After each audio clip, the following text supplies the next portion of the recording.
بسم الله الرحمن الرحيم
السلام عليكم ورحمة الله. إن الحمد لله والصلاة والسلام على رسول الأمين وعلى آله وصحبه الأجمعين. يا أيها الذين آمنوا اتقوا الله حق تقاته ولا تموتن إلا وأنتم مسلمون. ബഹുമാന്യരായ പണ്ഡിതന്മാരെ, പ്രിയപ്പെട്ട ഇസ്ലാഹി പ്രവർത്തകരെ, 1-3-2014 അഥവാ കഴിഞ്ഞ ശനിയാഴ്ച ഇതേ ഓഡിറ്റോറിയത്തിൽ നമ്മൾ സംഘടിപ്പിച്ച ആദർശ സംവാദത്തിന്റെ തുടർച്ചയെന്നോണമാണ് ഇൻഷാ അല്ലാഹ് ഇന്ന് ഇവിടെ സംവാദം ആരംഭിക്കുന്നത്. ഈ പ്രദേശത്തെ സലഫി ദാവ വിങ്ങിന്റെ പ്രവർത്തകരും KNM മർക്കസുദ്ദാവ വിഭാഗത്തിന്റെ പ്രവർത്തകരും ഉണ്ടാക്കിയ കരാറിന്റെ അടിസ്ഥാനത്തിലെ രണ്ടാം ദിവസത്തെ വിഷയം ഹദീസ് നിഷേധം, ആരോപണങ്ങളും വസ്തുതയും എന്നതാണ്. നേരത്തെ ഉണ്ടാക്കിയ കരാറിന്റെ അടിസ്ഥാനത്തിൽ കഴിഞ്ഞ പ്രാവശ്യം സൂചിപ്പിച്ചതുപോലെ ഓരോ വിഭാഗത്തിനും 25 ആളുകൾക്ക് മാത്രമാണ് ഓഡിറ്റോറിയത്തിൽ ഇരിക്കുവാനുള്ള അനുമതിയുള്ളത്. 5 വീതം വോളണ്ടിയർമാർക്കും ഇവിടുത്തെ ഒരു ധാരണ പ്രകാരം 25 എന്നുള്ളത് 30 ആക്കിയിട്ടുണ്ട്. അതുകൊണ്ട് ഓരോ വിഭാഗത്തിനും 30 ആളുകളും അതേപോലെ നേരത്തെയുള്ള വോളണ്ടിയർമാർക്കും ഇവിടെ ഇരിക്കാൻ അനുമതിയുണ്ട്. ഓഡിയോ വീഡിയോ റെക്കോർഡിങ്ങിന്റെ അതേപോലെ തന്നെ മൈക്ക് ഓപ്പറേഷന്റെ ആളുകൾക്കും ഓഡിറ്റോറിയത്തിനുള്ളിൽ ഇരിക്കാവുന്നതാണ്. ബാക്കിയുള്ള ആളുകൾ ഇതിന്റെ സുഗമമായ നടത്തിപ്പിനെ സഹായിക്കുന്ന വിധം പുറത്തു പോകണമെന്ന് ആമുഖമായി ഉണർത്തുകയാണ്. അപ്പൊ ഇവിടെ വിഷയം ഹദീസ് നിഷേധം, ആരോപണങ്ങളും വസ്തുതയും.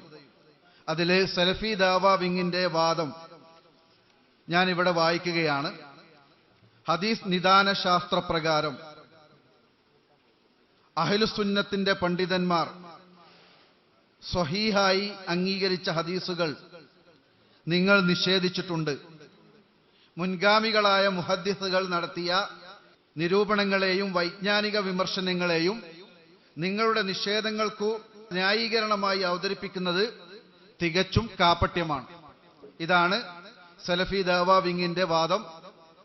KNM മർക്കസുദ്ദാവ വിങ്ങിന്റെ വാദം ഇൻഷാ അല്ലാഹ് അബൂബക്കർ മദനി ഇവിടെ വായിക്കുന്നതാണ്. ഈ സംവാദത്തിൽ ഇന്ന് സലഫി ദാവ വിങ്ങിനെ അഭിമുഖീകരിച്ചുകൊണ്ട് പങ്കെടുക്കുന്നത് ഫൈസൽ മൗലവി പുതുപ്പറമ്പ്, അബ്ദുൽ മാലിക് സലഫി, ഫളുൽ ഹക്ക് ഉമരി, മൂസ സ്വലാഹി കാര, താജുദ്ദീൻ സ്വലാഹി, ഷുറൈഹ് സലഫി യാസിർ മദനി, CP സലീം, ഷഹീറുദ്ദീൻ ചുഴലി എന്നിവരാണ്. എല്ലാ പണ്ഡിതന്മാരെയും ശ്രോതാക്കളെയും ഈ ഒരു പരിപാടിയിലേക്ക് ഹാർദമായി സ്വാഗതം ചെയ്യുകയാണ്. കഴിഞ്ഞ ആഴ്ച സൂചിപ്പിച്ചതുപോലെ വളരെ ഭംഗിയായി അറിയാനും മനസ്സിലാക്കുവാനും പരസ്പരം ദീനീ കാര്യങ്ങൾ ചർച്ച ചെയ്യുന്നൊരു വേദി എന്നുള്ള നിലക്ക് പക്വമായി വളരെ മര്യാദയോടുകൂടി നമ്മൾ ആദ്യന്തം ഈ സദസ്സിലിരിക്കണം. ഒരു ഭാഗത്തുനിന്നും അനാവശ്യമായ വികാര പ്രകടനങ്ങളോ അതേ രൂപത്തിലുള്ള വൈകാരികമായ പ്രകടനങ്ങളോ ഉണ്ടാകാതിരിക്കാൻ പരമാവധി ശ്രദ്ധിക്കണം. അതിന് സദസ്സിലുള്ള അതേപോലെ തന്നെ ഇതിൽ പങ്കെടുക്കുന്ന ഓരോരുത്തരും പരമാവധി പക്വത പുലർത്തണം എന്ന് ഉണർത്തുകയാണ്. അല്ലാഹു സുബ്ഹാനഹു തആല സത്യം സത്യമായി മനസ്സിലാക്കുവാൻ ഈ ഒരു സംവാദത്തെ തീർക്കുമാറാകട്ടെ. അതിനുള്ള ഒരു സാഹചര്യം ഈ സംവാദത്തിൽ ഉണ്ടാകുവാൻ അല്ലാഹു നമുക്ക് തൗഫീക്ക് നൽകുമാറാകട്ടെ. ഞാൻ എൻ്റെ വാക്കുകൾ ഉപസംഹരിക്കുന്നു. തുടർന്ന് സംസാരിക്കുന്നതിനു വേണ്ടി ബഹുമാനായ മറുപക്ഷത്തുള്ള മധ്യസ്ഥൻ മരുത മദനിയെ ആദരപൂർവ്വം ക്ഷണിക്കുന്നു. അസ്സലാമു അലൈക്കും വറഹ്മത്തുള്ളാഹി വബറകാതുഹു. അൽഹംദുലില്ലാഹി റബ്ബിൽ ആലമീൻ. വസ്സലാത്തു വസ്സലാമു അലാ അഷ്റഫിൽ അംബിയാഇ വൽ മുർസലീൻ വഅലാ ആലിഹി വസ്സഹ്ബിഹി അജ്മഈൻ. അമ്മാ ബഅദ്. പ്രിയമുള്ളവരെ, നമ്മുടെ സംവാദത്തിൻ്റെ രണ്ടാം ഘട്ടം അഥവാ രണ്ടാം ദിവസം ആണ് ഇന്ന്. ഇന്ന് 1-ാം തീയതിയും 8-ാം തീയതിയുമായി ഈ രണ്ട് വിഷയങ്ങളും നടത്താനായിരുന്നു ധാരണ. അതനുസരിച്ച് 1-ാം തീയതി നമ്മളിവിടെ അവസാനിപ്പിച്ചു. അതിന് നമ്മളെല്ലാവരും സാക്ഷികളാണ്. ഈ രണ്ടാം ദിവസത്തിൽ മർക്കസുദ് ദഅവ കേന്ദ്രമാക്കിയുള്ള KNM-ന്റെ വാദം ആണ് ഞാൻ നിങ്ങളെ വായിച്ചു കേൾപ്പിക്കുന്നത്. ഇസ്ലാമിക പ്രമാണങ്ങളിൽ ഒന്നാമത്തേത് അള്ളാഹുവിൻ്റെ കലാമായ വിശുദ്ധ ഖുർആനും രണ്ടാമത്തേത് നിദാനശാസ്ത്രപ്രകാരം സഹീഹായിട്ടുള്ള ഹദീസുകളും ആണ്. ഇവയിൽ ഏതെങ്കിലും ഒന്ന് പ്രമാണമായി സ്വീകരിക്കാതിരിക്കൽ ഇസ്ലാമിക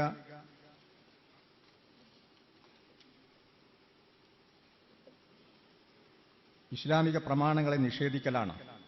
ഖുർആൻ നിഷേധവും ഹദീസ് നിഷേധവും ഗൗരവതരമാണ്. എന്നാൽ സഹീഹുൽ ബുഖാരിയും സഹീഹ് മുസ്ലിമും അടക്കമുള്ള ഹദീസ് ഗ്രന്ഥങ്ങളിലെ ഉള്ളടക്കം അള്ളാഹുവിൻ്റെ കലാമായ പരിശുദ്ധ ഖുർആനിനെ പോലെ വിമർശനത്തിന് അതീതമല്ല. പൗരാണികരായ പല ഹദീസ് പണ്ഡിതന്മാരും നാസറുദ്ദീൻ അൽബാനി അടക്കമുള്ള ആധുനികരായ ചില പണ്ഡിതന്മാരും പ്രസ്തുത ഹദീസ് ഗ്രന്ഥങ്ങളിലെ ഉള്ളടക്കത്തിൽ ചിലതിനെ ഹദീസ് നിദാന ശാസ്ത്രത്തിന്റെ അടിസ്ഥാനത്തിൽ വിമർശന വിധേയമാക്കിയിട്ടുണ്ട്. ഇത് ഹദീസ് നിഷേധമല്ല. ഇത്തരത്തിലുള്ളവ എടുത്തുദ്ധരിക്കുന്നതോ ഹദീസ് നിദാന ശാസ്ത്രപ്രകാരം പ്രസ്തുത ഗ്രന്ഥങ്ങളിലെ ഉള്ളടക്കത്തിൽ ചിലതിനെ നിരൂപണ വിധേയമാക്കുന്നതോ ഹദീസ് നിഷേധമല്ല. ഈ വിഷയം അവതരിപ്പിച്ചുകൊണ്ട് സ്ഥാപിച്ചുകൊണ്ട് മർക്കസുദ് ദഅവ കേന്ദ്രമായുള്ള KNM-ന്റെ പണ്ഡിതന്മാർ വിഷയം അവതരിപ്പിച്ച് സംസാരിക്കും. ഈ രണ്ടാം ഘട്ടമായ ഇന്നത്തെ സംവാദവും മാറ്റിവെക്കണം എന്ന് പറഞ്ഞുകൊണ്ടുള്ള ഒരു ഫോൺ സന്ദേശം ബഹുമാന്യനായ ഫദലുൽ ഹഖ് മൗലവിയിൽ നിന്നും കേൾക്കാനിടയായി. അത് രേഖാമൂലം എഴുതി തരികയാണെങ്കിൽ നമുക്ക് ആലോചിക്കാം എന്ന് അതിന് മറുപടി കൊടുത്തു. രേഖാമൂലം കിട്ടിയിട്ടില്ല. അതുകൊണ്ട് ഇന്ന് തന്നെ അത് നടത്താൻ വേണ്ടിയുള്ള എല്ലാ രംഗങ്ങളും ഒരുങ്ങി സാധ്യമായി വന്നിരിക്കുകയാണ്.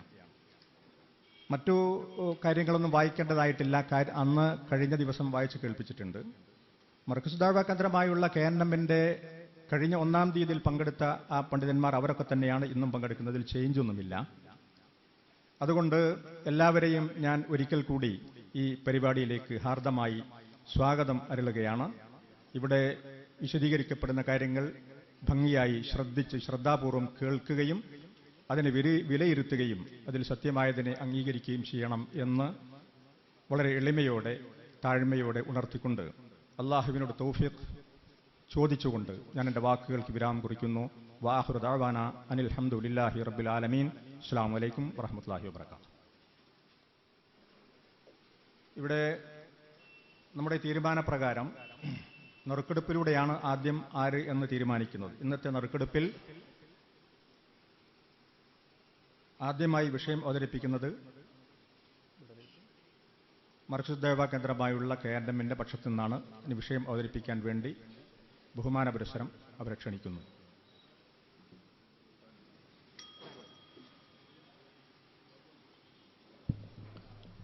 അസ്സലാമു അലൈക്കും വറഹ്മത്തുള്ളാഹി. ബിസ്മില്ലാഹിർ റഹ്മാനിർ റഹീം. അൽഹംദുലില്ലാഹി റബ്ബിൽ ആലമീൻ. اللهم صل على محمد وعلى آل محمد كما صليت على إبراهيم وعلى آل إبراهيم.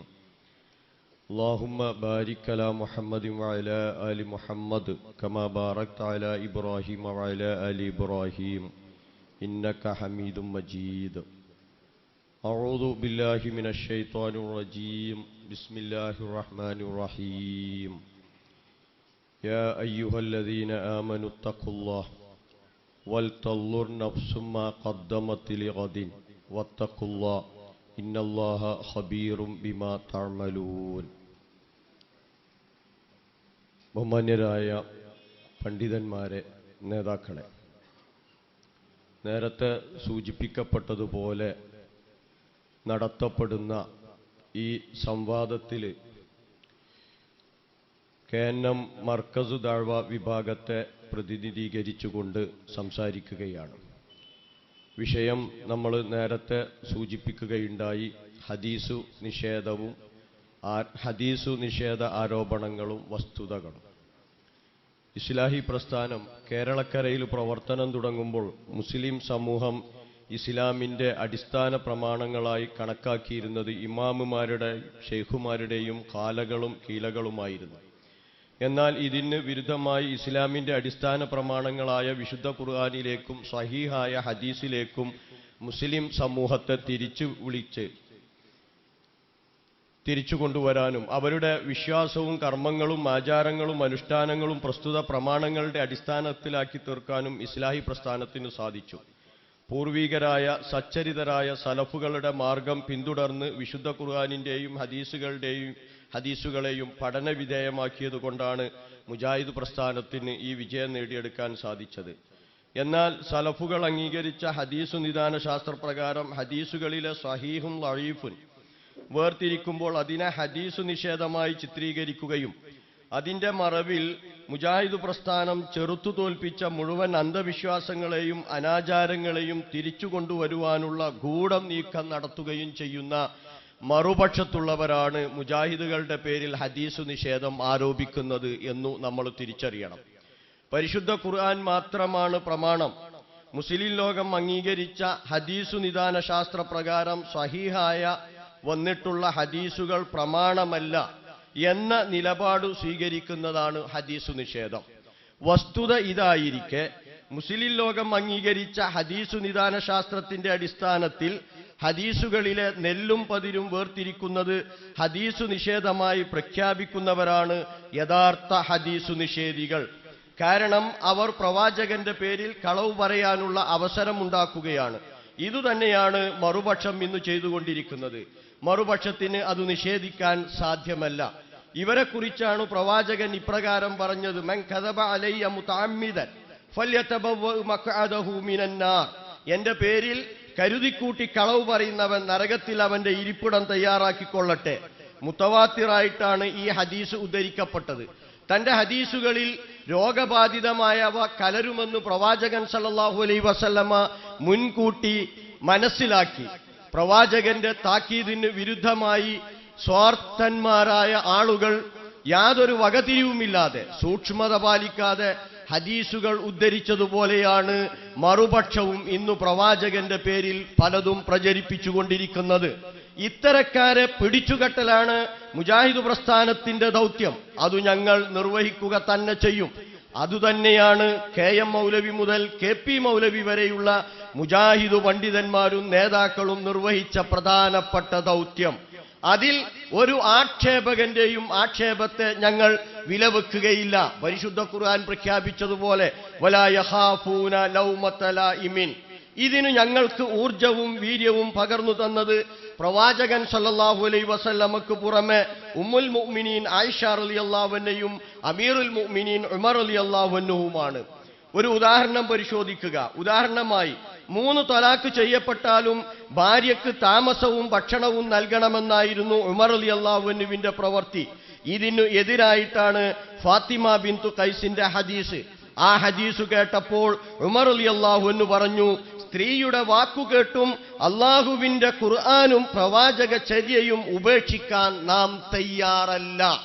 ഇത് ഉദ്ധരിക്കുന്നത് അബ്ദുൽ ഹക്ക് സുല്ലമി എഴുതിയിട്ടുള്ള പുസ്തകത്തിൽ നിന്നാണ് എന്നുകൂടി പ്രത്യേകം ഉണർത്തുകയാണ്. അതുപോലെ തന്നെയാണ് ഖബറിൽ ശിക്ഷയെക്കുറിച്ച് സൂചിപ്പിച്ചപ്പോൾ ബന്ധുക്കളുടെ കരച്ചിൽ നിമിത്തം ഖബറിലുള്ള ആളുകൾ ശിക്ഷിക്കപ്പെടുമെന്ന് 6ഓളം ഹദീസുകളിൽ ഉദ്ധരിക്കപ്പെട്ടിട്ടുണ്ട്. ഈ ഹദീസുകളെ കുറിച്ച് കേട്ടപ്പോൾ ആയിഷ റളിയല്ലാഹു അൻഹയുടെ പ്രതികരണം, ഖുർആനിന് വിരുദ്ധമായി വരുന്ന ഇത്തരത്തിലുള്ളവ നമ്മൾ അംഗീകരിക്കേണ്ടതില്ല എന്നായിരുന്നു. നിങ്ങളുടെ മഹാനായ പണ്ഡിതൻ അബൂബക്കർ സലഫി എഴുതിയ ഗ്രന്ഥത്തിൽ നിന്ന് ഞാനത് വായിക്കുകയാണ്. വിശദീകരണം: മയ്യത്തിന്റെ പേരിൽ അതിന്റെ കുടുംബങ്ങൾ ഉച്ചത്തിൽ വിലപിച്ചാൽ അതു കാരണമായി മരിച്ച വ്യക്തി ശിക്ഷിക്കപ്പെടുമെന്ന് ഇബ്നു ഉമർ പറഞ്ഞപ്പോൾ ആയിഷ റളിയല്ലാഹു അൻഹ ആ വാദത്തെ ഖുർആൻ ഉദ്ധരിച്ചുകൊണ്ട് തിരുത്തിക്കൊടുക്കുകയും ഇബ്നു ഉമർ തെറ്റിദ്ധരിക്കാൻ ഇടവന്ന സംഭവം വിശദീകരിക്കുകയും ചെയ്തുകൊണ്ട് മരിച്ച വ്യക്തി അതിന്റെ പേരിൽ ശിക്ഷിക്കപ്പെടുകയില്ല എന്ന് ഉറപ്പിച്ചു പറയുന്നു. കുടുംബങ്ങൾ ചെയ്യുന്ന തെറ്റിന് മയ്യത്ത് ശിക്ഷ അനുഭവിക്കുമെന്ന് പറഞ്ഞാൽ ഒരാളുടെ പാപത്തിന് വേറൊരാൾ ശിക്ഷ അനുഭവിക്കുക എന്നാണല്ലോ അർത്ഥം. അതുണ്ടാവുകയില്ല എന്ന് ഖുർആൻ മുഖേന പാപഭാരം വഹിക്കുന്ന യാതൊരാളും മറ്റൊരാളുടെ പാപഭാരം വഹിക്കുകയില്ല എന്ന വചനത്തിലൂടെ ആയിഷ റളിയല്ലാഹു അൻഹ സ്ഥാപിക്കുകയും ചെയ്യുന്നു. അപ്പൊ ഇതാണ് വസ്തുത. ഈ വസ്തുതയുടെ അടിസ്ഥാനത്തിലാണ് ഞങ്ങൾ ഇത്തരത്തിലുള്ള തീരുമാനങ്ങൾ എടുത്തിട്ടുള്ളത്. അഥവാ ഹദീസു നിദാന ശാസ്ത്രത്തിന്റെ നിയമം എന്നുള്ള നിലയിലാണ് പരിശുദ്ധ ഖുർആനിന് എതിരായിട്ടുള്ള ഇത്തരം വചനങ്ങളെ ഞങ്ങൾ മാറ്റിവെക്കാറുള്ളത്. ഖുർആനിനെതിരായതിനാൽ സനദുകൾ ശരിയായ ഹദീസുകളെ നിരാകരിച്ച ആയിഷ റളിയല്ലാഹു അൻഹയും ഉമർ റളിയല്ലാഹു അൻഹുവും ഹദീസ് നിഷേധികളാണോ എന്ന് വ്യക്തമാക്കണം. ഹദീസ് നിദാന ശാസ്ത്രപ്രകാരം സനദുകൾ മാത്രം ശരിയായതുകൊണ്ട് ഒരു ഹദീസ് സ്വീകാര്യമായി തീരില്ല, മറിച്ച് മത്നു കൂടി ശരിയായിരിക്കണം എന്നാണ് ഇതിലൂടെ നമ്മൾ മനസ്സിലാക്കേണ്ടത്. കെ.പി. മുഹമ്മദ് മൗലവി അത്തവസ്സുൽ എന്ന് പറയുന്ന തന്റെ വിഖ്യാതമായ പുസ്തകത്തിൽ രേഖപ്പെടുത്തിയതുകൂടി ഇതിനോട് ചേർത്ത് വായിക്കുക. ഒരു ഹദീസിന്റെ റിപ്പോർട്ടർമാർ എത്രയും പരിശുദ്ധരും സത്യസന്ധരുമായിരുന്നാൽ പോലും അതിലെ ആശയം ഖുർആനിന്റെ വ്യക്തമായ പ്രസ്താവനയ്ക്ക് എതിരായി വരുമ്പോൾ ആ ഹദീസു തള്ളിക്കളയണമെന്ന കാര്യത്തിൽ മുസ്ലിം പണ്ഡിതന്മാർക്കിടയിൽ അഭിപ്രായ വ്യത്യാസമില്ല. കെ.പി. മുഹമ്മദ് മൗലവി അത്തവസ്സുലിൽ രേഖപ്പെടുത്തിയതാണ്. അപ്പോൾ നിങ്ങൾ കെ.എം. മൗലവിയുടെയോ കെ.പി. മൗലവിയുടെയോ പിൻഗാമികളല്ല, നേരെ മറിച്ച് കേരള മുസ്ലിങ്ങളെ അല്ല, ഇന്ത്യൻ മുസ്ലിങ്ങളെ തന്നെ തകർക്കാൻ ഇറങ്ങിപ്പുറപ്പെട്ട സിയോണിസ്റ്റുകളുടെ ഏജന്റുമാരാണ് എന്ന് ഇതാ മാലോകർ തിരിച്ചറിഞ്ഞു കഴിഞ്ഞു. തൗഹീദ് വിട്ട് താടിയിൽ അഭയം കണ്ടെത്തിയ നിങ്ങളുടെ ആ കപടമുഖം ഇവിടെ ഞങ്ങൾ വലിച്ചു കീറുകയാണ്. 25 വർഷത്തോളം KNM-ന് നേതൃത്വം നൽകിയ മഹാനായ കെ.പി. നിങ്ങളുടെ ഭാഷയിൽ ഹദീസ് നിഷേധിയും ചേകനീരിയും ആയിത്തീർന്നോ എന്ന് നിങ്ങൾ വ്യക്തമാക്കേണ്ടതുണ്ട്. ഇബ്നു കസീറിന്റെ അൽ ബായിസ് എന്ന് പറയുന്ന ഉസൂലുൽ ഹദീസിന്റെ ഗ്രന്ഥത്തിൽ ഒരു അധ്യായം തന്നെ ഇപ്രകാരം കാണാം: സിഹത്തുൽ ഇസ്നാദി ലാ യൽസമു മിൻഹാ സിഹത്തുൽ ഹദീസ്. അഥവാ സനദുകൾ ശരിയായതുകൊണ്ട് മാത്രം ഒരു ഹദീസ് ശരിയാവുകയില്ല. ഇദ്ദേഹവും ഹദീസ് നിഷേധിയാണോ എന്ന് വ്യക്തമാക്കേണ്ടതുണ്ട്. മാത്രവുമല്ല, മത്തിനിന്റെ കാര്യത്തിൽ 8ഓളം നിയമങ്ങൾ ഒരു ഹദീസ് സ്വീകരിക്കുന്നതിന് മുൻഗാമികളായ സലഫുകൾ നിശ്ചയിച്ചിട്ടുണ്ട്. മുസ്ലിം ലോകം ഒന്നടങ്കം അത് അംഗീകരിക്കുകയും ചെയ്തിട്ടുണ്ട്. നിങ്ങൾ അംഗീകരിക്കുന്ന ഹദീസ് പണ്ഡിതനായ അബൂബക്കർ സലഫിയും നിങ്ങളെ 3 ചൊല്ലിയ സക്കരിയ സലാഹിയും കൂടി എഴുതി 2005 പ്രസിദ്ധീകരിച്ച മുസ്ലിമിന്റെ പരിഭാഷയിൽ നിന്ന് ഞങ്ങളത് വായിക്കുകയാണ്. ഇതിലെ 52-ാമത്തെ പേജിൽ ഹദീസുകൾ സ്വീകരിക്കുന്നതിന് സനദ് മാത്രം പരിഗണിച്ചാൽ പോരാ, മത്നുകൂടി പരിഗണിക്കേണ്ടതുണ്ട് എന്ന് വ്യക്തമാക്കിയിട്ടുണ്ട്. ഒന്നാമത്തത് ഭാഷാസ്ഫുടതയില്ലായ്മ. ഭാഷാസ്ഫുടതയില്ലെങ്കിൽ ഒരു ഹദീസിന്റെ സനദ് ശരിയായാൽ അത് തള്ളണമെന്നതാണ്. അതുപോലെ തന്നെ ആശയപരമായ വൈകല്യം ശ്രദ്ധിച്ചു കേൾക്കണം. ഇസ്ലാമിക നിയമ സംഹിതകളെല്ലാം തന്നെ ബുദ്ധിക്കും ചിന്തക്കും നിരക്കുന്നതാണ്. അതിനെതിരായി പറയപ്പെടുന്ന വചനങ്ങൾ സംശയിക്കേണ്ടിയിരിക്കുന്നു. 3, ഖുർആനിലെ വ്യക്തമായ നിയമങ്ങൾക്ക് വിരുദ്ധമാവുക. 4, ചരിത്ര യാഥാർത്ഥ്യങ്ങൾക്ക് വിരുദ്ധമാവുക. 5, റിപ്പോർട്ട് ചെയ്യപ്പെട്ട വചനങ്ങൾ അതിശയോക്തിപരമോ പക്ഷപാതപരമോ ആയിരിക്കുക.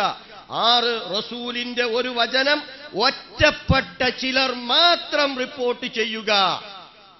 7, അതിശയോക്തി കലർന്ന ശിക്ഷയോ പ്രതിഫലമോ വാഗ്ദാനം ചെയ്യുന്ന വചനങ്ങൾ.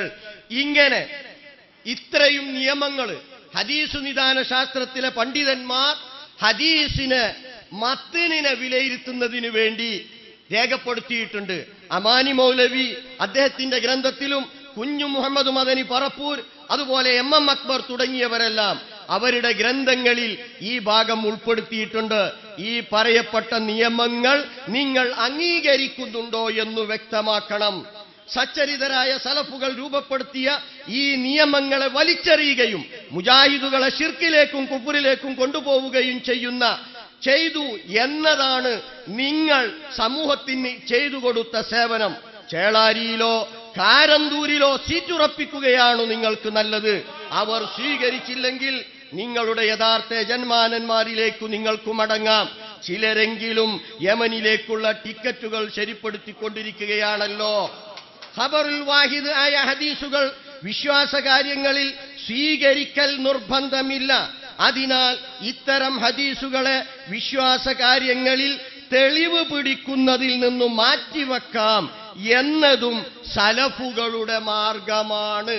അതുകൊണ്ടാണ് ഇമാം ബുഖാരി തന്റെ ഗ്രന്ഥത്തിൽ ബാബു മാ ജാഅ ഫീ ഇജാസത്തി ഖബറിൽ വാഹിദി സദൂഖ് ഫിൽ അദാനി വസ്സലാത്തി വസ്സൗമി വൽ ഫറായിലി വൽ അഹ്കാം എന്നൊരു അധ്യായം തന്നെ നൽകിയിട്ടുള്ളത്. അഥവാ സത്യസന്ധമായ ഖബറുൽ വാഹിദുകൾ, ബാങ്ക്, നമസ്കാരം, നോമ്പ്, ഫറായില്, അഹ്കാമുകൾ എന്നിവയിൽ അത് അനുവദനീയമാകുന്നു എന്നാണ് അവിടെ സൂചിപ്പിച്ചിട്ടുള്ളത്. ഇമാം കർമാനി ഇതിനെ വിലയിരുത്തിക്കൊണ്ട് രേഖപ്പെടുത്തിയത് അത് നിങ്ങൾ തിരിച്ചറിയാൻ വേണ്ടിയാണ്. ഇന്നമാ ഹുവ ഫിൽ അമലിയാത്ത് ലാ ഫിൽ ഇഅ്തിഖാദിയാത്ത്. അമലുകളിലാണത് സ്വീകരിക്കേണ്ടത്, എഴുത്തികാതുകളിലല്ല. ഫത്ഹുൽ ബാരി പരിശോധിച്ചു നോക്കിയാൽ കാണാം. അതുപോലെ തന്നെ സുലൈമാൻ നദ്വി എഴുതുകയും വക്കം മൗലവി പരിഭാഷപ്പെടുത്തുകയും ചെയ്ത അഹ്ലുസുന്നത്തി വൽ ജമാഅ എന്ന ഗ്രന്ഥത്തിലും ഇത് പ്രഖ്യാപിച്ചിട്ടുണ്ട്. അലി റളിയല്ലാഹു അൻഹു അടക്കമുള്ള സഹാബികൾ ഖബറുൽ ആഹാദുകളെ മാറ്റിവെക്കാറുണ്ടായിരുന്നു എന്ന് ഇമാം ഗസ്സാലി തന്റെ മുസ്തസ്ഫയിൽ രേഖപ്പെടുത്തിയതായി ഇമാം മുസ്ലിം തന്റെ മജ്മൂ ശറഉൽ മുഹദ്ദബ് എന്ന ഗ്രന്ഥത്തിൽ പ്രഖ്യാപിച്ചതു കാണാം. മാത്രവുമല്ല ശറഉ മുസ്ലിമിന്റെ പരിഭാഷയിൽ ഇമാം നവവി ഈ കാര്യം അസന്നിഗ്ധമായി പ്രഖ്യാപിക്കുകയും ചെയ്തിട്ടുണ്ട്. ഈ പറയപ്പെട്ട സലഫുകളെല്ലാം ഈ കുബുദ്ധികളുടെ വീക്ഷണപ്രകാരം ഹദീസു നിഷേധികളാണോ? കാരണം ഖബറുൽ വാഹിദുകൾ വിശ്വാസകാര്യങ്ങളിൽ സ്വീകരിക്കാതിരിക്കുന്നത് ഹദീസു നിഷേധമാണെന്ന് ഇവരുടെ വാദം. അതുകൊണ്ട് തന്നെയാണ് നബിക്കു മാരണം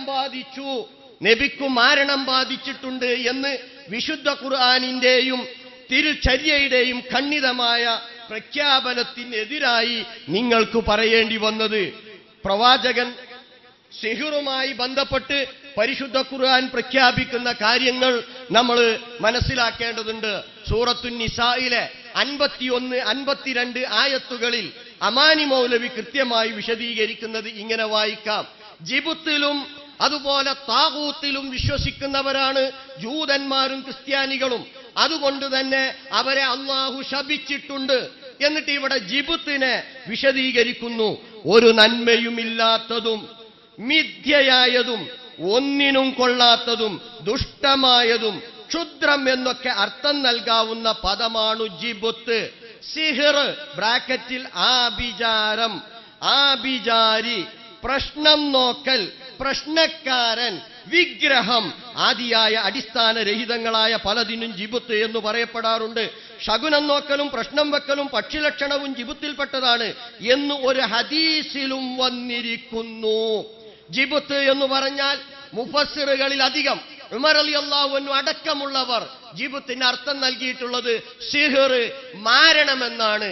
മാരണത്തിന് ഫലമുണ്ട് എന്ന വിശ്വാസം ജൂതന്റെയും ക്രിസ്ത്യാനിയുടെയും വിശ്വാസമാണ് എന്നാണ് പരിശുദ്ധ ഖുർആൻ നമുക്ക് പഠിപ്പിച്ചു തരുന്നത്. അതുപോലെ തന്നെ നിങ്ങളുടെ ഗ്രന്ഥങ്ങളിൽ ഈ കാര്യങ്ങൾ സൂചിപ്പിച്ചതായിട്ട് കാണാം. പലപ്പോഴും ഈ ഹദീസിനെതിരായിട്ടുള്ള കാര്യങ്ങൾ സൂചിപ്പിക്കുമ്പോൾ ചോദിക്കാറുള്ളത്, മുൻഗാമികളായ ആരെങ്കിലും ഈ കാര്യം പറഞ്ഞിട്ടുണ്ടോ? ഇവര് അഹ്ലുസുന്നയുടെ പണ്ഡിതന്മാർ ആരെങ്കിലും ഈ ഹദീസിനെ മാറ്റി നിർത്തണമെന്ന് ആവശ്യപ്പെട്ടിട്ടുണ്ടോ?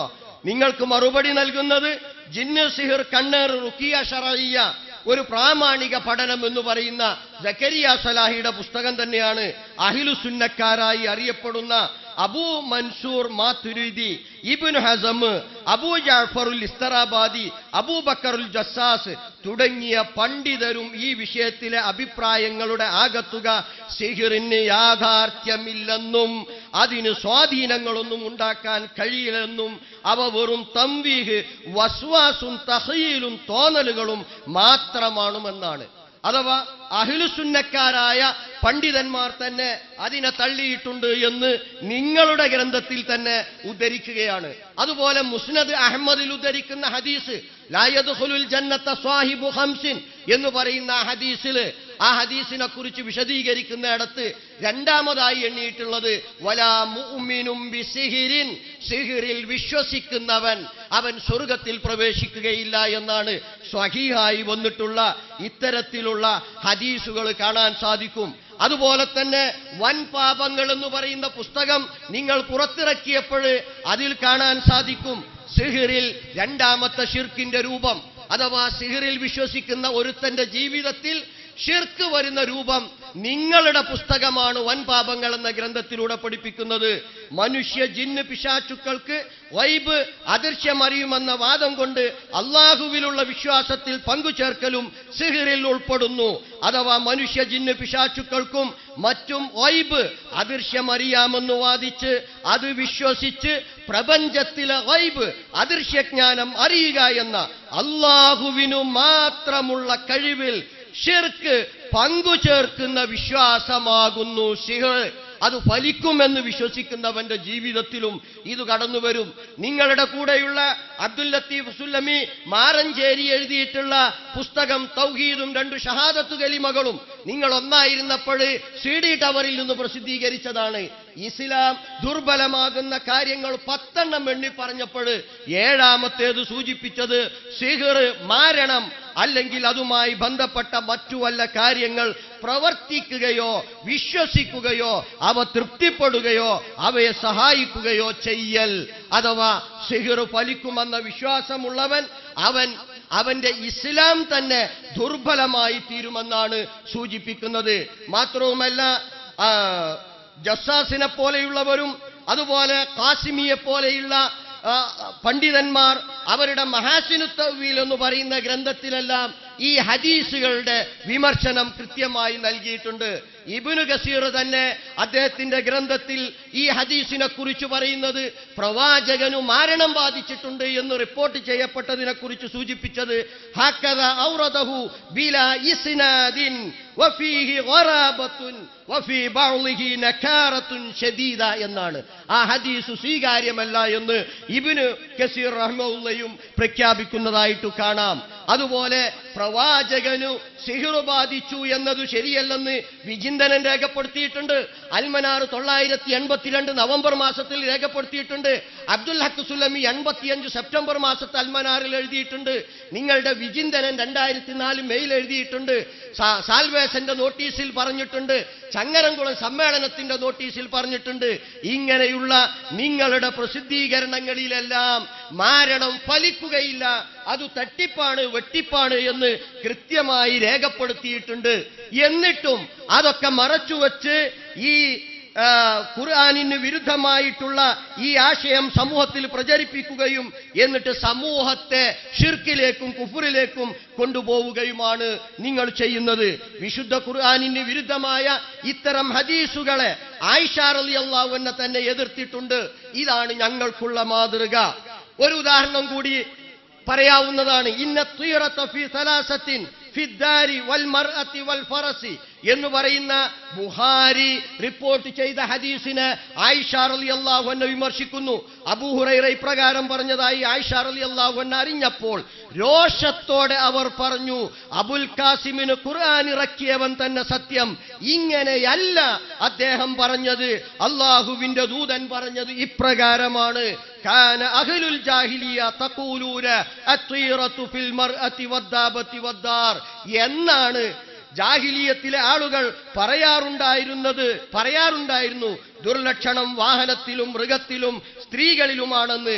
എന്നിട്ടും അവർ ഈ വചനമോദി, പരിശുദ്ധ ഖുർആനിലെ ആയത്തോതി, മാ അസ്വാബ മിൻ മുസീബത്തിൻ ഫിൽ അർളി എന്ന് തുടങ്ങുന്ന ആയത്തോതി, ഭൂമിയിലോ നിങ്ങളുടെ ദേഹങ്ങളിലോ തന്നെയോ യാതൊരു ആപത്തും ബാധിക്കുകയുണ്ടായിട്ടില്ല, അതിനെ നാം ഉണ്ടാക്കുന്നതിന്റെ മുമ്പ് തന്നെ ഒരു രേഖയിൽ ഉൾപ്പെടുത്തി കഴിഞ്ഞിട്ടല്ലാതെ തീർച്ചയായും അത് അള്ളാഹുവിനെ സംബന്ധിച്ചിടത്തോളം എളുപ്പമാകുന്നു. അബൂ ഹുറൈറ പ്രവാചകന്റെ ഭവനത്തിൽ കയറി വന്നപ്പോൾ പ്രവാചകൻ പറഞ്ഞുകൊണ്ടിരുന്ന ഹദീസിന്റെ ഒരു ഭാഗം മാത്രമേ അദ്ദേഹം കേട്ടിട്ടുണ്ടാവുകയുള്ളൂ. ആദ്യ ഭാഗം കേട്ടുകാണുകയില്ല.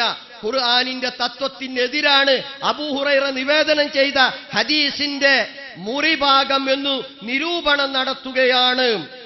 നിരൂപണം നടത്തുകയാണ് ആയിഷ റളിയല്ലാഹു അൻഹ. ആകാശഭൂമികളുടെ സൃഷ്ടിപ്പിന് മുമ്പ് തന്നെ മുസീബത്തുകൾ അള്ളാഹു നിശ്ചയിച്ചിരിക്കുന്ന യാഥാർത്ഥ്യം അവരുടെ കൂർമ്മ ബുദ്ധിയിലേക്ക്, അനുപമ ഓർമ്മശക്തിയിലേക്കും സന്ദർഭോചിതം ഇരച്ചു കയറി. ഈ മഹാപണ്ഡിത എത്ര സമർത്ഥയായ നിരൂപകയാണ്, നിങ്ങൾ തിരിച്ചറിയേണ്ടതുണ്ട്. ഇനി ഹദീസ് നിദാന ശാസ്ത്രപ്രകാരം ഹദീസുകളെ വിലയിരുത്താനുള്ള കാലഘട്ടം കഴിഞ്ഞുപോയോ? എങ്കിൽ ഏതുവരെയായിരുന്നു ആ കാലം? മുമ്പ് കഴിഞ്ഞുപോയ ഒരു മുഹദ്ദിസും ദുർബലമാണെന്ന് പറയാത്ത ബുഖാരിയിലെ തന്നെ ഹദീസുകളെ അൽബാനി ദുർബലമാക്കിയിട്ടുണ്ട്. അദ്ദേഹം ഹദീസ് നിഷേധിയാണോ? മറുപടി പറയേണ്ടതുണ്ട്. ചിലപ്പോൾ ബുദ്ധിപരമായോ സന്ദർഭമനുസരിച്ചോ അനുയോജ്യമെന്ന നിലയിലും സലഫുകൾ ഹദീസിനെ വിലയിരുത്തിയിട്ടുണ്ട്. ഇങ്ങനെ വിലയിരുത്തുന്നതും മുജാഹിദുകളെ അന്ധവിശ്വാസത്തിലും അനാചാരത്തിലും തളച്ചിടാൻ അരയും തലയും ഉറക്കിറങ്ങിയ ഇവർക്ക് ഹദീസു നിഷേധമാണ്. എന്നാൽ ഇവരുടെ സ്വന്തം നേതാക്കൾ രേഖപ്പെടുത്തിയതുപോലും വായിക്കാതെയാണ് ഇവർ ഈ ഫത്വ നൽകുന്നത്. അല്ലെങ്കിൽ ഇത് അവരുടെ കാപട്യത്തിനുള്ള ഉത്തമ ഉദാഹരണമാണ്. അബൂബക്കർ സലഫി എഴുതുന്നത് കാണുക, ഇസ്ലാമിലെ നിയമസംഹിതകളെല്ലാം തന്നെ ബുദ്ധിക്കും ചിന്തക്കും നിരക്കുന്നതാണ്. അതിനെതിരായി പറയപ്പെടുന്ന വചനങ്ങൾ സംശയിക്കേണ്ടിയിരിക്കുന്നു. കുഞ്ഞു മുഹമ്മദ് മദനി പറപ്പൂരും ഇതേ കാര്യം രേഖപ്പെടുത്തുന്നുണ്ട്. സുന്നത്ത് അർത്ഥവും പ്രാധാന്യവും എന്ന് പറയുന്ന ഗ്രന്ഥത്തിൽ ആയിഷ റളിയല്ലാഹു അൻഹ ചെയ്തതായി ഇവരുടെ നേതാവ് അബ്ദുൽ ഹഖ് സുല്ലമി വീണ്ടും വിലയിരുത്തുന്നത് കാണുക. ചിലപ്പോൾ ഹദീസിന്റെ ആശയത്തിൽ ബുദ്ധിപരമായോ സന്ദർഭമനുസരിച്ചോ അനുയോജ്യം എന്ന നിലയിലും അവ ചില ഹദീസുകൾ നിരൂപണം നടത്തിയതായിട്ടു കാണാം. ഇതും അബ്ദുൽ ഹഖ് സുല്ലമിയുടെ ഗ്രന്ഥത്തിൽ നിന്ന് തന്നെയാണ് ഞങ്ങൾ ഉദ്ധരിച്ചിട്ടുള്ളത്. പ്രവാചകന്റെ പേരിൽ കളവുകൾ കെട്ടിച്ചമച്ചു പറഞ്ഞു ജനങ്ങളെ ശിർക്കിലേക്കും കുഫറിലേക്കും കൊണ്ടുപോകുന്ന ഇവർ എങ്ങനെ KM മൗലവിയുടെ പിൻഗാമികളാകും, ഇവർ എങ്ങനെ സലഫികളാകും എന്നു ജനം തിരിച്ചറിയേണ്ടതുണ്ട്. ജിന്നുകളോട് സഹായം തേടാം, അത് ശിർക്കല്ല എന്ന വാദത്തിലൂടെ വിശുദ്ധ ഖുർആനിലെ നിരവധി ആയത്തുകളെയാണ് ഇവർ നിഷേധിച്ചത്. ഖുർആനിന്റെ കരളെന്നു പറയാവുന്ന ഇയ്യാക നഅ്ബുദു വ ഇയ്യാക നസ്തഈൻ, അതുപോലെ തന്നെ പ്രവാചകന്റെ സ്വഹീഹായ ഹദീസ് വൈദസ്തഅൻത ഫസ്തഇൻ ബില്ലാഹ് എന്ന ഹദീസുകളെയും ഇതിലൂടെ അവർ നിഷേധിക്കുകയാണ്. ഇവരുടെ മറ്റൊരു വാദം ഇപ്രകാരം വായിക്കാം: തന്നെ പൂജിക്കുന്നവരെയോ തന്നോട് സഹായം ആവശ്യപ്പെടുന്നവരെയോ ഒരു രൂപത്തിലല്ലെങ്കിൽ മറ്റൊരു രൂപത്തിൽ സഹായിക്കാൻ എല്ലാ സൃഷ്ടികൾക്കും കഴിയും. ഇസ്ലാഹ് 2009. ഇവരുടെ ഈ വാദം ഖുർആനിന്റെയും തിരുചര്യയുടെയും അടിസ്ഥാനത്തിൽ തെളിയിക്കണമെന്ന് ഞങ്ങൾ വെല്ലുവിളിക്കുന്നു. മക്ക മുശ്രിക്കുകളെ പോലും വെല്ലുന്ന ഇത്തരത്തിലുള്ള വാദങ്ങൾ ഉന്നയിച്ച് ഷിർക്കിൽ മുഖം കുത്തി വീണവരാണ് മുജാഹിദ് പണ്ഡിതന്മാരെ കുറിച്ചും പ്രത്യേകിച്ചും സലാം സുല്ലമിയെ കുറിച്ച് ഹദീസ് നിഷേധികൾ എന്നാരോപിക്കുന്നത്. സുല്ലമിയുടെ ബുഖാരി പരിഭാഷയിലെ പരാമർശങ്ങളെ സന്ദർഭത്തിൽ നിന്ന് അടർത്തിയെടുത്ത് അദ്ദേഹം ചേകനൂരിയാണ് എന്ന് തട്ടിവിടുന്ന കുബുദ്ധികൾ ഒരു വേള ആ പരിഭാഷയുടെ മുഖവുരയെങ്കിലും വായിക്കേണ്ടിയിരുന്നു. വസ്തുത ഇതായിരിക്കെ അദ്ദേഹത്തിനെതിരിൽ ദുരാരോപണം ഉന്നയിക്കാൻ ഇവരെ പ്രേരിപ്പിച്ചത് ഇവർ നടത്തുന്ന ശിർക്കിനും കുഫറിനും അന്ധവിശ്വാസത്തിനും ഹദീസ് നിഷേധത്തിനുമെതിരെ അദ്ദേഹം പ്രഖ്യാപിച്ച സന്ധിയില്ല സമരമാണ്. എന്നാൽ ഈ കപടന്മാരുടെ ദുരാരോപണങ്ങൾ കൊണ്ടൊന്നും അദ്ദേഹത്തെ തകർക്കാൻ സാധിക്കുകയില്ലെന്ന് തെളിയിക്കപ്പെട്ടിരിക്കുകയാണ്. മാത്രവുമല്ല, ഈ കൂട്ടർ അദ്ദേഹത്തിനെതിരെ ദുരാരോപണം ഉന്നയിക്കാൻ തെരഞ്ഞെടുത്ത ബുഖാരി പരിഭാഷ ഇദ്ദേഹം എടവണ്ണ ജാമിഅ നദവിയയിൽ അധ്യാപകനായിരിക്കെ എഴുതിയതാണ്. അതുപോലെ മറ്റു പുസ്തകങ്ങൾ KNM മുമ്പ് പ്രസിദ്ധീകരിച്ചതാണ്. 80കളിലും 90കളിലും ഇദ്ദേഹം എഴുതിയ ഗ്രന്ഥങ്ങളിലുള്ള ഭാഗങ്ങളെടുത്ത് ദുർവ്യാഖ്യാനം നടത്തിയാണ് ഇന്ന് അദ്ദേഹത്തിനെതിരെ ഇവർ ഹദീസ് നിഷേധം ആരോപിക്കുന്നത്. എന്നാൽ ജമിയത്തുൽ ഉലമയുടെ മുമ്പിൽ നിങ്ങൾ അവതരിപ്പിച്ച 30-ലധികം ആരോപണങ്ങളിൽ ഒന്നുപോലും അദ്ദേഹത്തിനെതിരായി ഉണ്ടായിരുന്നില്ല എന്നു നമ്മൾ തിരിച്ചറിയേണ്ടതുണ്ട്. ചുരുക്കത്തിൽ ഇവരോടൊപ്പം നിൽക്കാൻ അദ്ദേഹത്തെ കിട്ടില്ലെന്ന് മനസ്സിലാക്കിയപ്പോൾ അദ്ദേഹത്തെയും അദ്ദേഹത്തെ ഉൾക്കൊള്ളുന്ന ടീമിനെയും അരുക്കാക്കുക എന്നതായിരുന്നു ഇവരുടെ ലക്ഷ്യം. എന്നാൽ പടച്ചവന്റെ തൗഫീക്ക് ഈ കപടന്മാരുടെ കൂട്ടായ്മക്ക് ലഭിച്ചില്ല. അതുകൊണ്ടാണല്ലോ അരുക്കാക്കാൻ ശ്രമിച്ചവരെല്ലാം അതിദയനീയമായി അരുക്കായിക്കൊണ്ടിരിക്കുന്ന കാഴ്ച ഇനിയെങ്കിലും നിങ്ങളുടെ കണ്ണു തുറപ്പിക്കേണ്ടതാണ്.